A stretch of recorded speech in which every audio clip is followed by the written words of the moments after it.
Hello, I'm Marvin Kalb, and in just a moment, an hour of live, unedited, unrehearsed conversation with Congressman Richard Gephardt of Missouri, a Democratic candidate for President of the United States.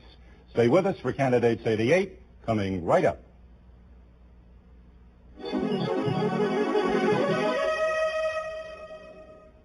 This series is made possible by a grant from the New York Stock Exchange Foundation as a public educational service.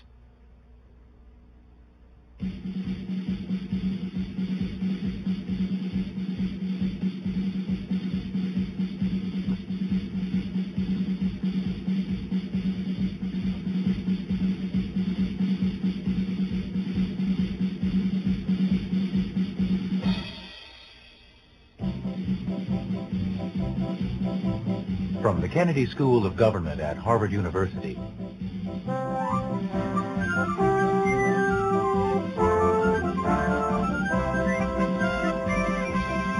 Candidates 88 with Marvin Kalb. This week, a conversation with Richard Gephardt. Welcome to the John F. Kennedy School of Government at Harvard University. I'm Marvin Kalb, director of the Joan Shorenstein Barone Center on the Press, Politics, and Public Policy. It is rare indeed in American history for a congressman to leap directly from the House of Representatives to the White House. After all, it hasn't been done for more than 100 years now, when Congressman James Garfield of Ohio became President of the United States after the election of 1880. But Congressman Richard Gephardt of Missouri is now trying to do just that, and he's finding it is tough going. But before we talk to the Democratic congressman, a little bit about him. Richard Andrew Gephardt is 46 years of age. Occupation, lawyer, six-term congressman, presidential candidate. Hometown, St. Louis, Missouri. Family, married, 3 children. Education, a B.S. in speech from Northwestern University. A law degree from the University of Michigan Law School. Military service, captain and legal officer, Missouri Air National Guard, from 1965 to 1971. Career in Congress, a member of the House Ways and Means Committee, the Budget Committee, and he chairs the House Democratic Caucus. Let us now welcome Congressman Richard Gephardt.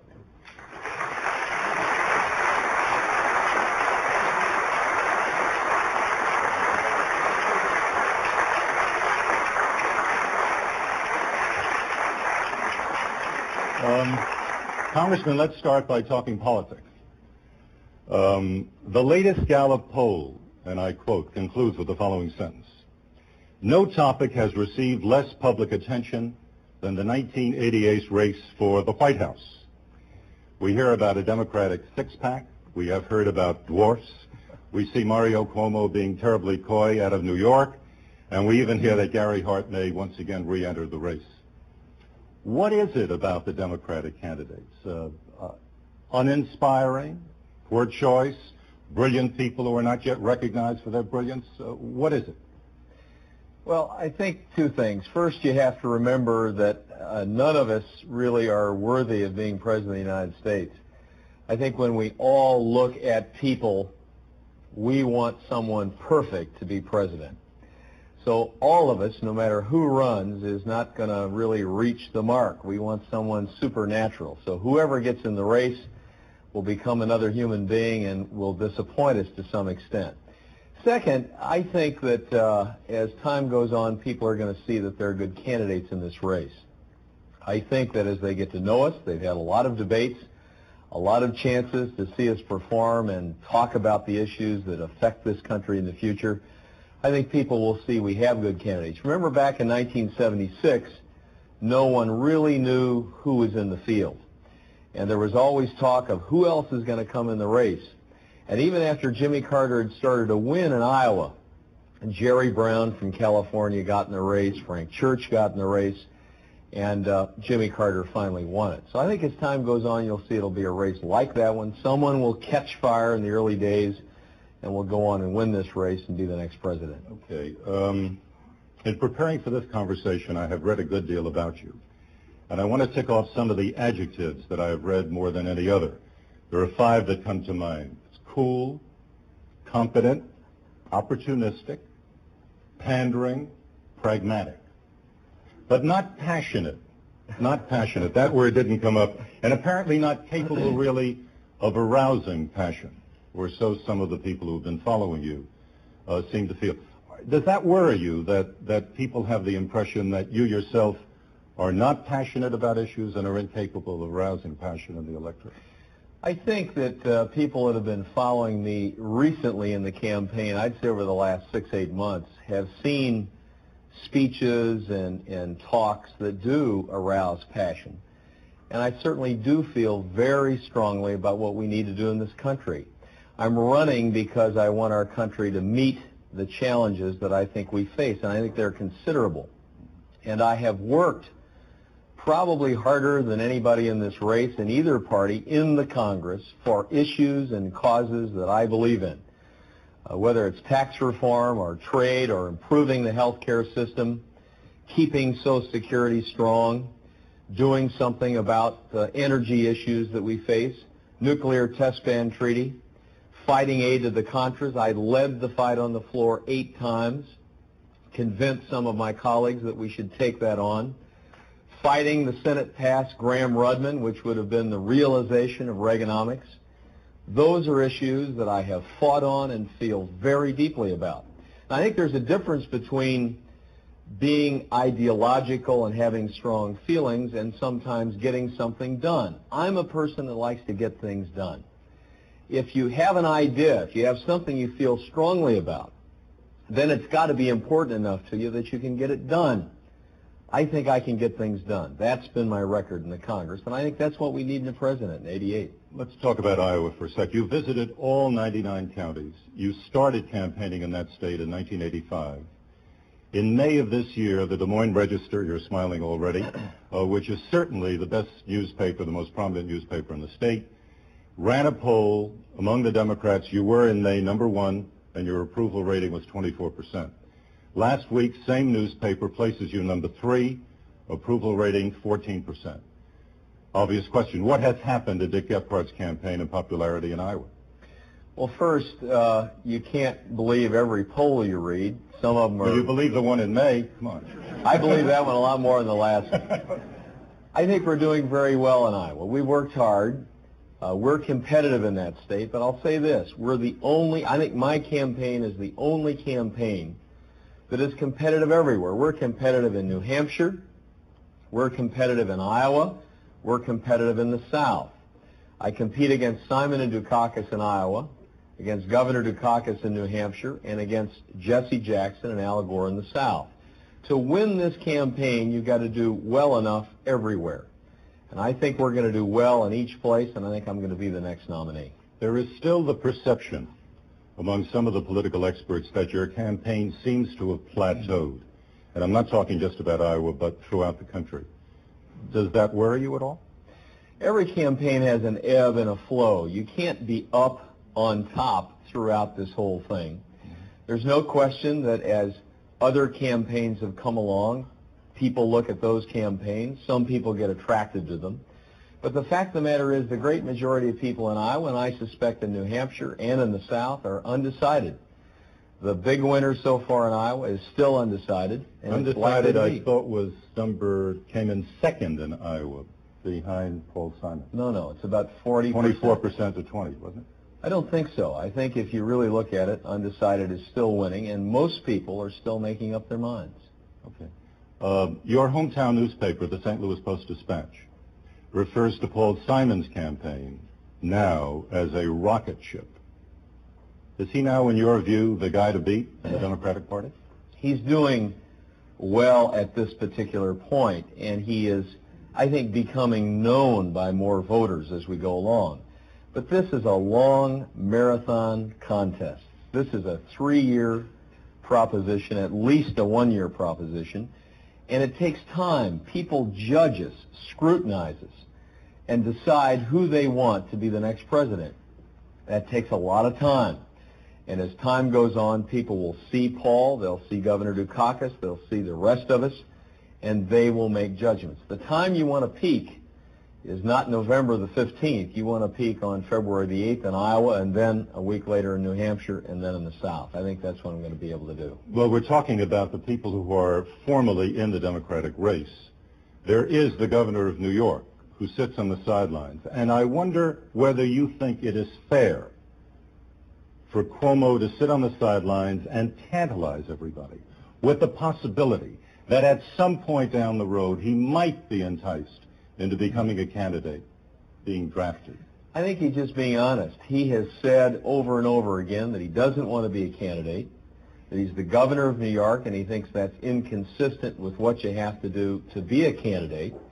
When he's asked, will you make the Sherman-esque statement, he says no, and I don't think he should either. Why not? Well, because he doesn't know if we're going to wind up in a situation, which is unlikely, where there would be a muddle and no one has near enough votes and the party would look for someone else. I don't think that's going to happen. He doesn't think that's going to happen, and it probably won't happen. But for him to have to say, no, I would not be president under any circumstances, I think would be unrealistic. So I think he's just trying to be honest, and I think we ought to take it for what he says. But if he's trying to be realistic, isn't he at the same time leaving open the possibility that all of you get just a bit more nervous, that the people who write about the campaigns, the press people particularly, get more and more tantalized by the possibility that this man may eventually become a candidate? And I wonder whether it is fair, I go back to that word. If he is in any way serious about this, don't you think he ought to just jump in? First of all, I'm not nervous about it. I decided a long, long time ago that I wasn't going to worry about who was in or out of this race. I have to run my race. I have to say what's in my heart and mind about why I want to be president, and let the rest of the campaigns do their own thing. Second, I really think that, as in '76, there's always going to be press speculation about someone. No one will ever be content with whatever the field is. There's always going to be somebody else that could come in. In '76, there were other candidates always lurking around the outskirts of the field. But this is a process of winning delegates. And if you're going to be the nominee, you have to go out there and run, put yourself in front of the American people and ask for their vote, and somebody's going to win enough delegates to be the nominee. And I doubt that it's anyone that's not in the race today. We care a lot in this school about process, trying to understand process. You're right in the middle of the process of trying to become president of the United States. What do you think about the way it happens? What do you think about the validity, the wisdom, the logic of the process that you are experiencing and we're just watching? It has some logic, and I think it has some merit. First of all, it starts in small places, Iowa, New Hampshire. You can argue about should it be in other places and should we move it around, but the facts are that's what we've wound up with. And it does allow someone who's unknown like myself and probably most of the other candidates to get in the race. It allows you to go there and campaign over a long period, see voters, and have a chance to get yourself into the race. I think that's good.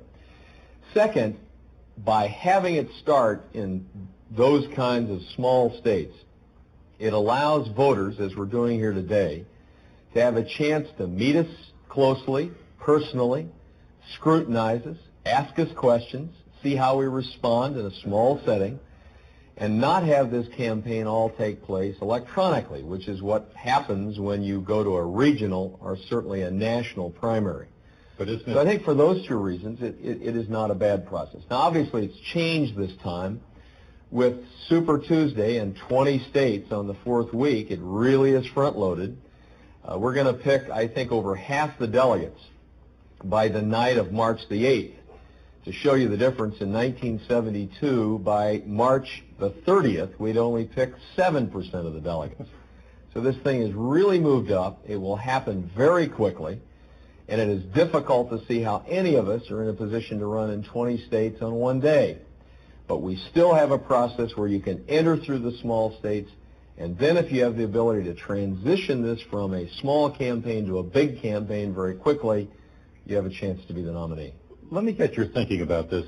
Among the many people I talked to in preparing for this interview, quite a few said to me that they thought it would be very difficult for a Democrat to win next year because they claim that within the Democratic Party, the candidate would have to be liberal enough to appeal to the industrial North, but conservative enough to appeal to the South. Which one of those candidates now running, and I really want you to surprise me with your answer, do you feel has that kind of balance? Well, obviously, I think I do. That was right over the plate. That's right. I can see that one coming. Right. Now, okay, now you've answered it, but let's go beyond it. Oh.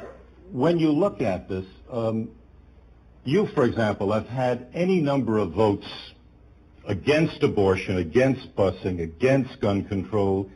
Can a Democrat with that kind of voting record really appeal to the liberal wing in the Democratic Party? I think you have to go to Iowa and New Hampshire and say precisely the same thing there that you would say in the South or say anywhere else. The same speech in Alabama has to be the speech you give in Iowa and New Hampshire and all the other states. I believed from the beginning if I could run the same campaign in the early states that I wanted to run everywhere else, that I'd have a chance to get nominated and I'd have a chance to be elected president. We cannot, the Democrats cannot win the presidency without winning our share of the South and our share of the West. I think I can do that. I think I'm the one candidate in this race that can run everywhere and win everywhere.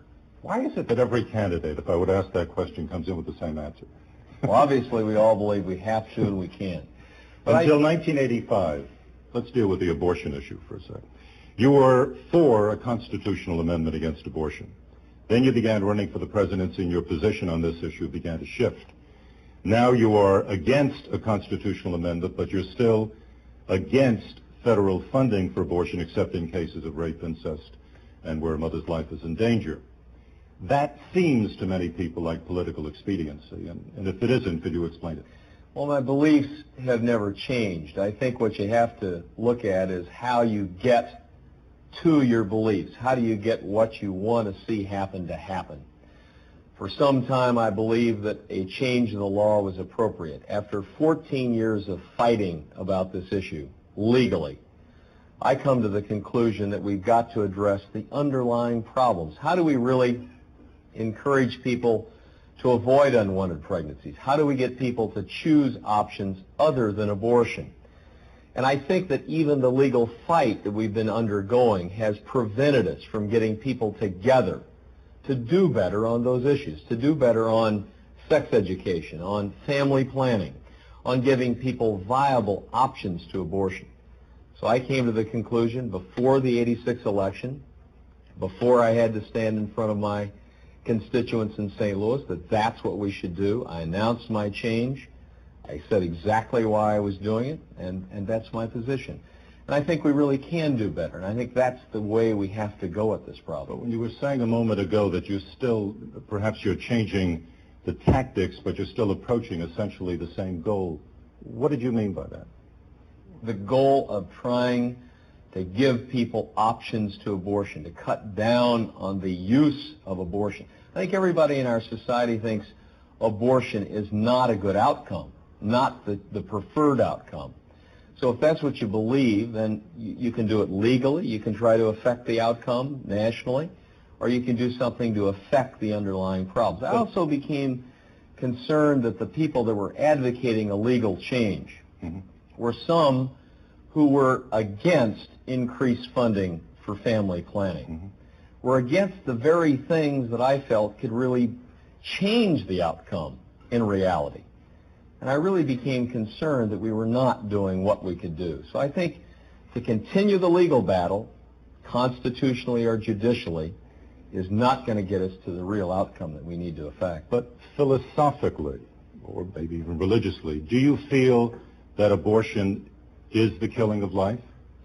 I think everyone, even the Supreme Court in Roe v. Wade, said that at a certain point an abortion is improper. So we can have disagreements, and obviously we always will, about where the line should be drawn. But the fact is that I think all of us believe abortion is not the preferred outcome. So the question is, what do you do about it? How do you practically affect a better outcome? And it seems to me now that the best thing to do is to try to do better with family planning, sex education, maternal health, welfare programs to really begin affecting the problem. The other point is that along about 1982 or 83, even the people advocating legal change changed to a states' rights amendment, which would have put us back, I guess, to where we were before Roe v. Wade. So they would have left us in a position where some states allowed it, some states don't, and you're back to the underlying problems. That's what we have to go at. Why, in your view, is abortion such a difficult political issue, particularly for someone running for the president? Because we don't agree on it. There's a profound disagreement in the country, but I really think the majority of people want to move on with what are realistic solutions to the problem, and that's what I've been trying to talk about. Okay, assuming for a minute that you win the nomination and the election, how would you structure the White House staff so that there would be no possibility of an Oliver North emerging to run his own foreign policy? I'm not sure that the structure or the process is that important in the outcome. I think you have to be a president who knows what you want to do and sets those goals with your subordinates and the people that are working with you, and then makes them accountable to you so that they're carrying out those goals in a way that you think is appropriate. I think you also have to say to the National Security Council people and the people at the CIA that you don't want foreign policy implemented in those agencies, that you want it done in state and to some extent in defense, that you want there to be proper coordination, which the Security Council is supposed to do, and you want proper intelligence information developed by and dispensed by the Central Intelligence Agency. How would you ensure that that would happen in that way? Well, first you bring people that are willing to work with you and are not independent agents, as I think we've seen some of the people in this administration. And I think you'd agree that Oliver North, John Poindexter felt they were very much working for the president, serving his interests, certainly. But they seemed to have a blank check, and we had a president who was not engaged, who was not making them accountable, was not talking to them frequently enough or finding out often enough what they were doing. So it really comes back to the president.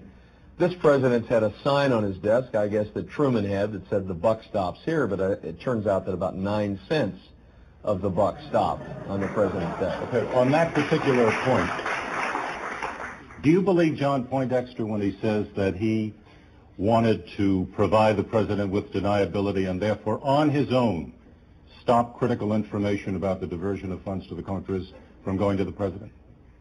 I don't know the answers. Obviously, the report that we have now doesn't really know the answers to that either. We can all have conjecture and we can surmise what was going on, but there's no hard facts that the president participated in any of that. But obviously, he is negligent. He's guilty of negligence in what was happening in his own administration. There's just no denying that, and that, I think, is an indictment of his leadership. And after all, that's what you elect the president for, to lead the country, to lead his own people, to lead the Congress. This president hasn't done that. On foreign affairs in general, you have been quoted as saying, "We should think about other countries as we do of local politics. The people running those other countries are just like us, politicians." Now, do you really think that Mikhail Gorbachev is just like Dick Gephardt? In many, many ways he is. He has to hold power. He got to power by being a successful politician in their own context, in their own system. Mm-hmm. But clearly he is someone who is acceptable enough to the party leaders all over that republic. And he is right now, I think, backtracking from some of the things that he started out with because he's trying to keep his political power. So we need to recognize that. We need to approach him or any other leader with an understanding that all of us have to have a certain amount of acceptance from the people we're trying to lead. And I think we have to look at other countries as they are and not so much as we would like them to be or as we think we are. I think we often look at other countries. In trade, for instance, I think we look at other countries through our own eyeglasses. We see them as we are, and we think they're going to respond to the same things we do. And the fact is they don't. They're different. They have a different culture, a different history. I think we have to look at all that as we look at them as political leaders as well. Okay, now you mentioned trade. Again, you're quoted as saying 80% of the $160 billion trade deficit is our own fault, unquote. Now, if that is the case, and many economists agree with you that it is, why then are you in the forefront of pushing what is described as punitive trade legislation through Congress? It may not get through Congress, by the way, but at least you're pushing that through Congress, when 4/5 of the problem is right here at home. Well, the fact that the majority of the problem may not be unopened markets is not enough reason to forget that issue or to not make it an issue. I've never said anywhere that that is the only thing we need to do. We face tremendous challenges economically to be excellent, to be productive, to be strong in a world marketplace.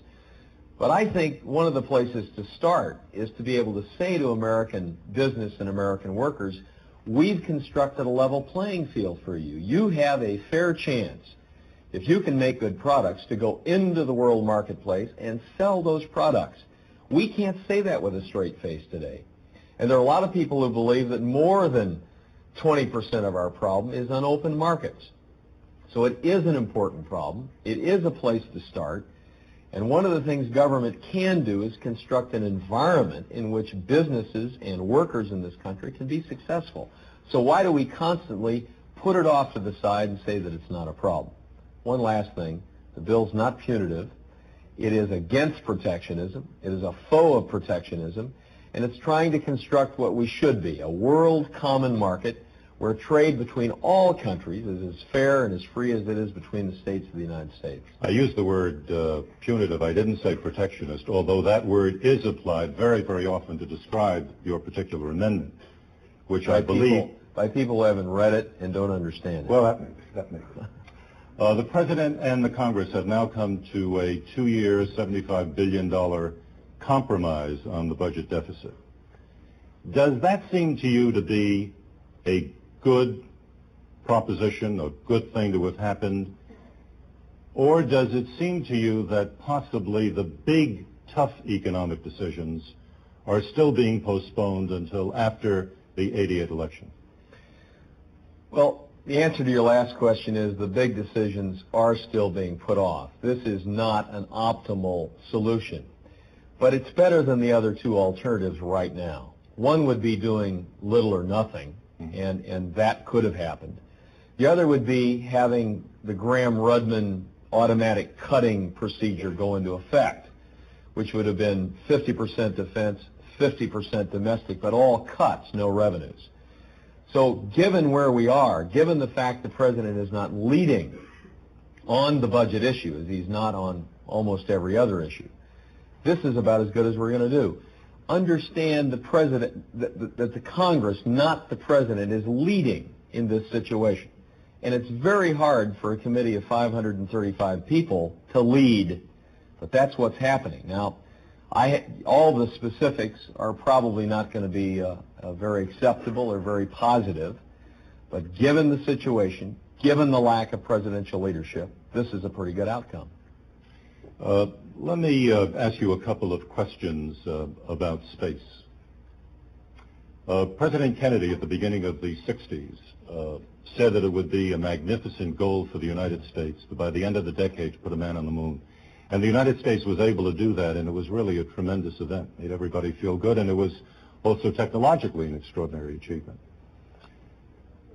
Do you feel that any candidate, could you yourself proclaim some glorious new goal in space for the United States?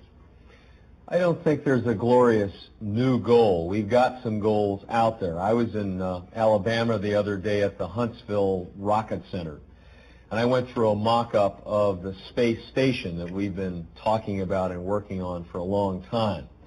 It's supposed to go up in the early 90s, and if it goes up, it would be a good next step in our space program.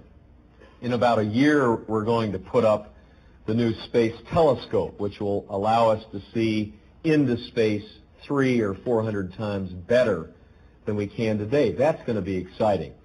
So those are good next steps, nothing unexpected there, but I think they should be continued.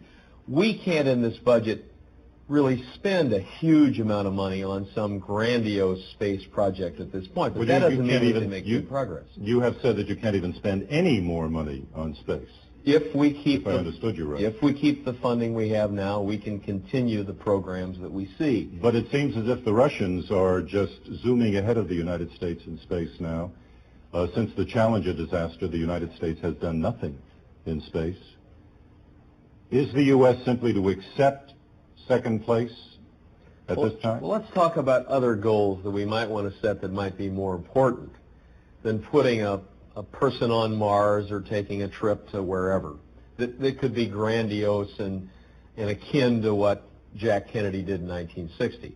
I want to state a goal for the country in my inaugural address in January of 1988. I want to say in 89. I want to say by the year 2000 we will have the best educated people in the world. Now that's a goal that's going to be harder to reach than putting a person on the moon. It's going to involve all the American people. It'll cost lots of money. But when I look out over the next 20 years and see the challenge we face economically and in every other way, I think the only way we can meet those challenges is if we have the best educated people in the world. We can do it, we must do it, and that's the kind of challenge that I'd like to set for America. I think that everybody would probably agree that that's a very noble goal, but you've just said about space, and I imagine about just about everything else, that we don't have the money to do it. We keep facing the necessity of cutting back, not expanding the amount of money. This kind of a program on education that you care about so deeply is going to cost, what, $10 billion is one estimate that I've seen.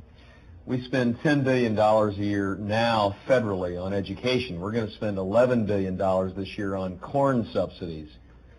So I think our priorities aren't quite right. We can do better with the Harkin-Gephardt bill in farming to give farmers a fair price for their product from the marketplace, cut back on that, and put money over in education. Leadership is about setting priorities. We can't do everything. I've been very clear about that. I've said we've got to decide what's important. But as I look out over the next 20 years, having better mental capacity, better prepared people is going to be the most important thing in our future. Congressman, let's widen our circle, so to speak. I will not ask any other questions for the remainder of our hour, but invite members of the audience to ask questions. I know 3 who are going to get a turn. I don't know the others. I don't know what anybody is going to ask, for that matter. There are 6 microphones set up, 4 at this level, 2 up in the balcony. Please, when you ask your questions, keep them brief, to the point, no speeches, brief answers if possible. And let us begin with Edith Stokey, a lecturer in public policy here at the John F. Kennedy School of Government. Welcome to the school, Congressman Gephardt. I'd like to push you a little further on the Gephardt Amendment. You've been pursuing this cause for 2 years now, maybe more than 2 years, and it's finally passed the House. It's in conference committee, but let's face it, the prospects don't look enormously good that it will come out of the conference committee in any form that you would recognize it. But during these 2 years, the world has changed a lot. And in particular, if you think about what's happened with the dollar, the fall that began in early '85, we're beginning to see the picture changing. We're beginning to see a turnaround in the sorry state of the current account balance. Given these changes and given the likelihood that your amendment is not going to make it through, and given the free fall over the last month, which will make matters even better as far as the current account is concerned, do you plan to offer the amendment again in the next Congress? Well, first of all, the conference is between a bill that I passed in the House, which requires the President to negotiate with other countries generally about opening markets, and then gives the President the option of using penalties if there's no progress. The Senate passed a very similar proposal. And let me explain what I think this whole concept is about and why I think it's important. Under present law, if you have an unopened market or an unfair trade practice, the way you complain about it is to go to the International Trade Commission and make a case And if there is finally a hearing and a decision, you then can get your grievance redressed. It takes a long time, it's inefficient, it's very slow, and by the time you get action, you're usually out of business anyway. It's not very effective. So my approach says, let's take this on a country-by-country basis. Let's look for a pattern of unfair trade practices. Let's ask the president to negotiate with that country on the whole spectrum of things that are wrong. And let's give pressure or power to the president, if he or she wants to use it, to begin penalizing a country that won't begin in a general way, in a wider way, opening their market to us. It also encourages them to open their market to everybody else. Now, what's the goal, and how has the world changed? The goal is to get a world common market. We've got to get other countries to open up to a much greater degree. I don't think we're ever going to achieve that on a piecemeal, commodity-by-commodity basis. I think we've got to move to the kind of negotiation we recently had with Canada, where we got a free trade treaty between our two countries. If my amendment or the Senate amendment, or more likely something in between, is passed, I think you'll see more treaties like the U.S.-Canadian Trade Treaty. And that, to me, is the wave of the future. That's what we've got to be accomplishing. That will be good for us, and it will be good for the whole world. One last statistic. If you look at third world countries and their export of manufactured products, they export 62% today of their manufactured products to the United States, 7% to Japan. There's got to be an opening up. There's got to be movement in world markets so that trade worldwide between all countries is as free and as fair and as easy as it is among the states of the United States. That's my goal, and the Gephardt Amendment will get us toward that goal. Okay, let us try, please, just to shorten it up a bit so we can get a few more questions in. In the balcony, please. Yes, Congressman Gephardt, there's been a lot of talk of Jesse Jackson being a power broker at next year's convention. If you're the front runner at the convention, but you don't have a majority of the delegates, and you need Mr. Jackson's support to win the nomination, what kind of concessions would you make to Mr. Jackson in exchange for his support? And would you agree to make Mr. Jackson your running mate? I'm going to get enough votes to win before the convention starts. And no one today is prepared to say who would be their running mate. I would decide on two grounds. First, who would be a good president, and who could help us win the presidency in 1988. Those are the two criteria. Right here, please. What should the government's role be in encouraging and promoting new manufacturing and industrial technologies? Well, first, we've got to create an environment in which there can be economic growth. So all of the usual suspects have to be looked at. The budget, tax policy, monetary policy, energy, agriculture, trade. We have to create an environment in which businesses, new and old, can grow and prosper. Second, we have to help produce the kind of workers and the kind of managers that will make us excellent, make us productive, make us high in performance. Third, we've got to have the kind of capital available in our society so young, growing businesses can start. And finally, we have to have a role in research, new ideas, new technologies, and in my view, a lot of the research that's going on today on the defense side has to be moved to the civilian side to make that happen. Another question from the balcony, please. Representative Gephardt, within your plan to bolster education, do you see merit pay as key to that? And if you do, who's going to determine the standards with which the teachers will be judged? The President and the Congress should not be the National School Board. And questions like merit pay and how much to pay teachers and how long the school day is and the school year are decisions that have got to be decided at the state and local level. But I would like, from the federal level, to back up my goal of having the best educated people, to say to state and local school boards, if you can improve your educational outcomes, we will give you extra federal money for education. You figure out how to do it, but we want to make you accountable with dollars to get the outcome we need as a country. I think that makes a lot of sense. Question here, please. Yeah. Excuse me, Congressman. I'm a visiting fellow from USSR, and it's interesting. What is your opinion about the possibility of Gorbachev's speech in Congress? Well, I'm a leader in the House. I'm chairman of the House Democratic Caucus. And while I don't condone everything that the Secretary has done, while I don't agree with everything the Soviet government does or wants to do, I don't think we should let an opportunity pass to have the leader of the Soviet Union, if he's in the United States, communicate, and I would hope it would be a two-way communication, with the members of the Congress. To the best of my knowledge, the White House has, in effect, said that that is not going to happen. It can happen in other ways, and I would hope that we could find a way to do that. And I want to be aggressive and enthusiastic about trying to figure out how to do that. There are other places where that communication could take place, and I hope it will take place. You mean within committees? Within committees or informally, House Democratic Caucus.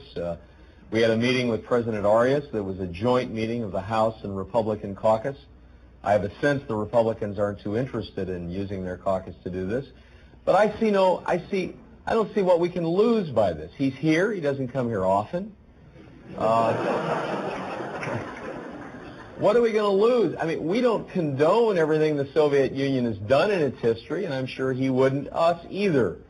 I think it would be good if our president could go on television, as was talked about in the Soviet Union. We need to talk. I'm a good listener. I like to listen to people. I also like to communicate my thoughts. I think it's a good chance to do that. A question now from Pete Sidebottom, a student of the Harvard Business School and a member of the Student Advisory Committee of the Institute of Politics. Congressman Gephardt, the Gephardt-Harkin bill, I've heard it said that what it does is shift the payments from the government to the consumer by instituting production quotas and therefore heightening prices and allowing the farmers to make the money rather than from government, from the consumer. Would you respond to that charge, and how do you think the Gephardt-Harkin bill is going to help the consumer and get government out of the subsidy business? Well, right now we're paying for an oversupply of corn and wheat and other commodities through the tax system, through the budget. As I said a minute ago, we're paying $11 billion this year in corn subsidies alone. The whole agricultural program is about $27 billion. We're spending more on unwanted corn than we are on education at the federal level. So there's got to be a better way to do this. And I can tell you, the farmers in the Midwest do not like this program where they're farming for government checks more than they are for a price from the marketplace. So I think it would be better for everyone if the consumer paid a fair price for this product. Now, how do you do it? Greater supply management is what the Harkin-Gephardt bill is about. You let the farmers vote in every commodity. If they vote for greater supply management, we do it by bushels rather than acres so they can better manage their land environmentally. And we get the supplies down. We try to reach agreements with other countries so that they bring their supplies down so that farmers worldwide can get what everybody would like to have, a fair price for their hard work. I don't think that's too much to ask. Question right there, please. Yeah, Congressman, I want to ask you a little bit more about trade. I've always been a little bit nervous of what I perceive as your sort of let them have it with both barrels approach to rectifying our trade imbalance. And since Black Friday last month, I'm scared to death about it. I look at the situation now, and it seems that we have in Wall Street, the markets are in a tailspin. In Washington, there's now emerging a bipartisan consensus for fiscal conservatism. And out on the prairies, you and some of your colleagues are marching up and down, campaigning and looking for sort of a what seems to me a fairly reactionary trade policy. Would you like to ask a question? Yeah, my question is this. Please. My question is this. Isn't this the 1930s all over again? I mean, must we stagger from Reaganomics to Hoovernomics? Can you allay my concerns that this is the same pattern that we saw in the 30s? Let's put the ghost of Smoot-Hawley away. Halloween's over. We really don't need to bring him out again or them out again because we're in a new world. We have different challenges. It's a new day. We're in a modern time. And we have to begin addressing the problems we face today with solutions that will really work. Now, nobody is talking about protectionism. Nobody's talking about anything that even resembles or comes close to what we did back in the 30s. In fact, what I'm talking about is 180 degrees away from what we did back in the 30s. I'm trying to open markets, not close them. I'm trying to get us a world common market, not shut down the American market, which is what Smoot-Hawley did. So we got to get our thinking out of the past. We got to get off the labels. We got to stop trying to scare one another with ghosts from the past and talk about what will work in 1988 and beyond. And we really do need to open these markets. For the reasons I just said, we got third world countries that can't sell their manufactured products in Japan and Taiwan and South Korea and in Europe. They need to be able to sell them so their standard of living can go up. Let's all understand, world trade is synergistic. If we can really open it up and have competition, we're going to get everybody's standard of living to go up. That's the goal, and that's what my trade amendment tries to do. Question in the balcony, please. Thank you. Congressman, you've talked tonight about leadership. In regard to your ambitious objective for education, you've said that leadership involves setting priorities, and in particular budget priorities. Those of us here at the Kennedy School believe that leadership is more than just setting budget priorities, and in particular it has a lot to do with changing the way people think about an issue. What do we have to do to change the American people's thinking about the education issue in order to achieve your objective? I think we have to get people to see the nature of the challenge we face in the next 10 and 20 years.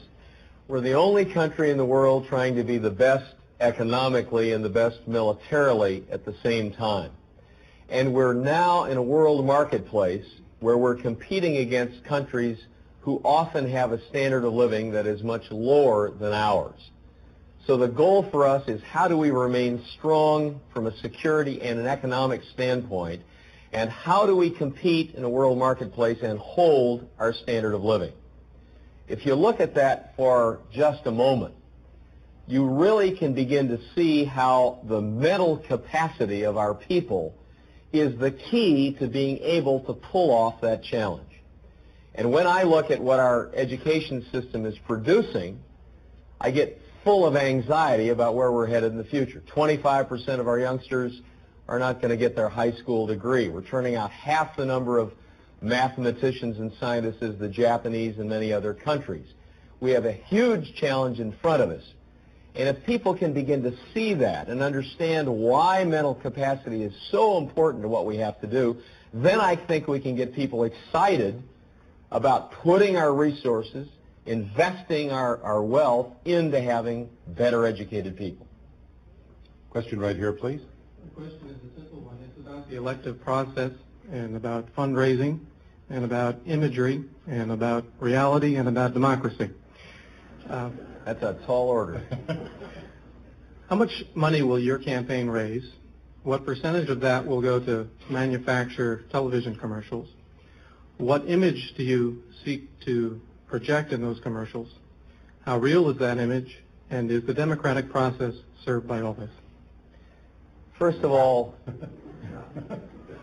we need to raise, we believe we will raise between $5 and $6 million by the end of this year.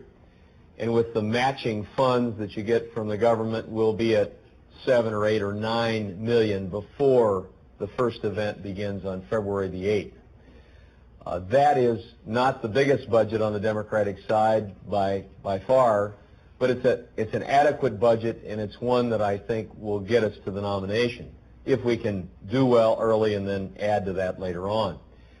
Not much of it will go toward television, at least in the early stage, because so much of the campaigning in the early states is face-to-face campaigning and meetings like we're having tonight.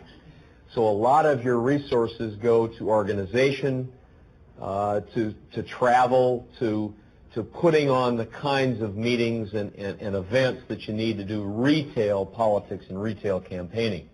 When we do ads, we will try to get across the things that I believe in, what I care about. I've been more specific in this campaign than I think anyone. We've put out white papers on every issue, white papers that I have been working on and issues I've been working on for 11 years in the Congress. I think that's what the American people want in 1988. They don't want glitzy TV ads that's Morning in America and a lot of other stuff that they don't believe anymore. They know better than that. They want real answers to real problems, and that's what I'm going to try to give them in person and on television.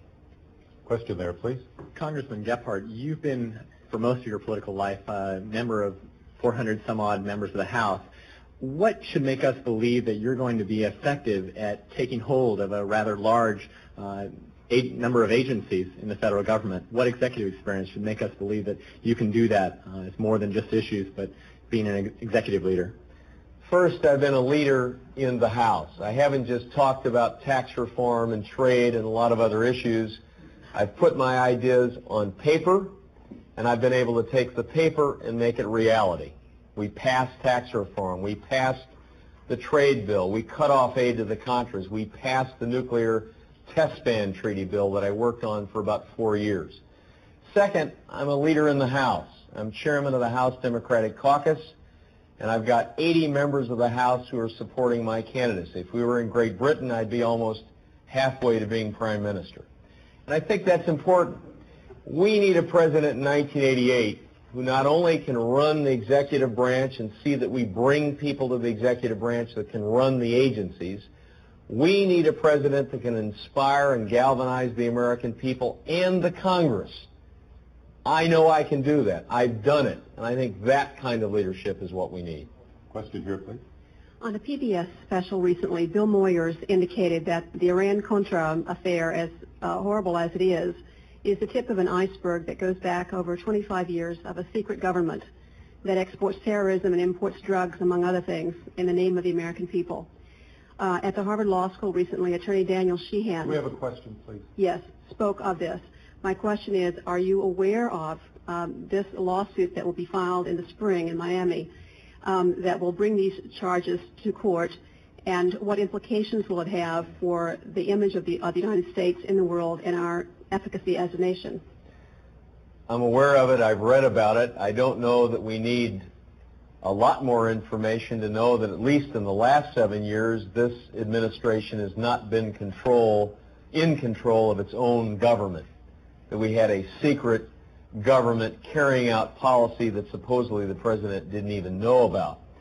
Now, I suspect, though, that in the Jimmy Carter period, that a lot of this didn't go on. I won't say that none of it went on, but I would say a lot less of it went on because you had a leader who was in charge, who had a leader of the CIA who was in charge of that body, and really did try to bring it under greater control.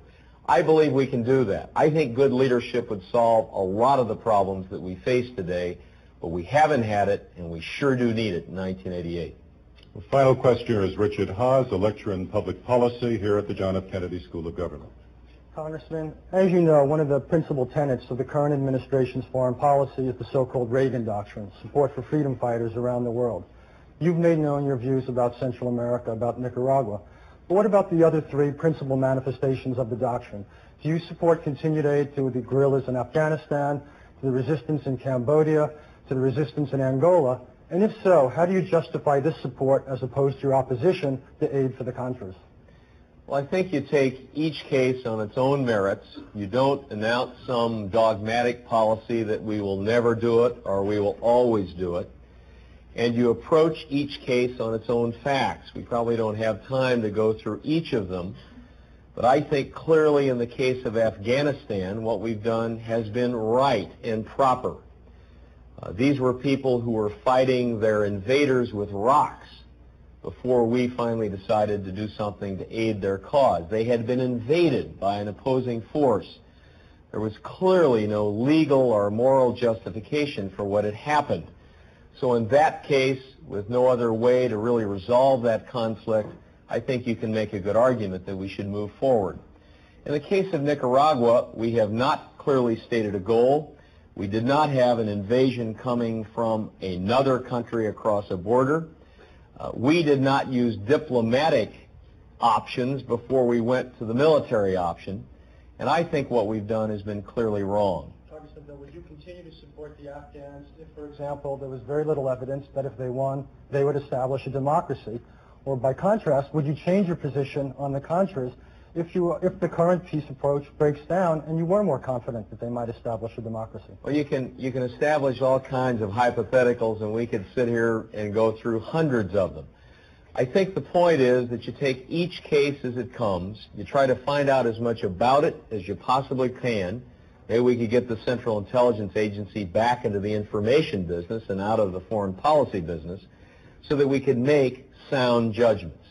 But it seems to me in all of these, you want to try to exemplify and live the values that are expressed in our Constitution, in our Declaration of Independence, and also be competent, be sensible, be in touch with reality. And if we'll do that and put diplomacy first and military action last, I think we can have a much better foreign policy than we've had in the past 7 years. And a quick final question. Why were you so fast off the mark in saying no way to the Contras? Because I felt that we had never stated a goal for what we were trying to do. I still don't know what we're trying to do. What is our vital interest in Nicaragua? Is it to have La Prensa open, or is it to get rid of the foreign military influence that threatens us or threatens our neighbors, or is it to keep them from interfering with their neighbors? I think the last two are vital interests, but I think you first try to do it diplomatically and finally militarily. We've not clearly stated the goal, and we have the cart before the horse. We use military first rather than last. Well, Congressman, our time's up. I want to thank you very much for being our guest here. And ladies and gentlemen, thank you for being such a gracious audience and coming through with such good questions. And next week, another candidate, another Democrat, Governor Michael Dukakis of Massachusetts, Democratic candidate for President of the United States. And now, on behalf of the Joan Shorenstein Barone Center on the Press, Politics, and Public Policy, here at the John F. Kennedy School of Government at Harvard University, I'm Marvin Kalb. Have a happy Thanksgiving, and we'll see you next week with Candidates 88.